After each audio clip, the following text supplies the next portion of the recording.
Une frappe dévastatrice a réduit en ruine le 65e atelier de l'usine Motor Sich, située dans la ville stratégique de Zaporizhia, sous contrôle de Kiev. Cette attaque, menée par les troupes russes à l'aide d'un système de missiles Iskander, a détruit non seulement le bâtiment principal, mais aussi une partie des structures administratives environnantes. Selon Vladimir Rogov, responsable au sein de la Commission de la souveraineté de la Fédération de Russie, cette frappe marque un tournant dans les opérations militaires dans cette région. N'oubliez pas de vous abonner pour ne rien manquer de nos prochaines analyses et partager votre avis. Pensez-vous que ce type de frappe pourrait modifier l'équilibre stratégique du conflit?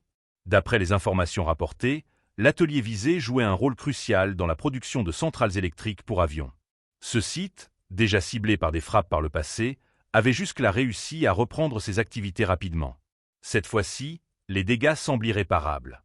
Les équipements technologiques, essentiels à la relance de la production, ont été complètement détruits, rendant impossible une reprise rapide des opérations. Cette frappe ne relève pas du hasard. Le choix de Motor Sich, un acteur clé dans l'industrie militaire ukrainienne, vise à affaiblir la capacité industrielle de Kiev à soutenir ses forces armées.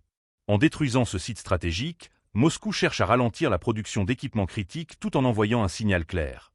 Les infrastructures militaires et industrielles essentielles ne sont pas à l'abri des capacités russes.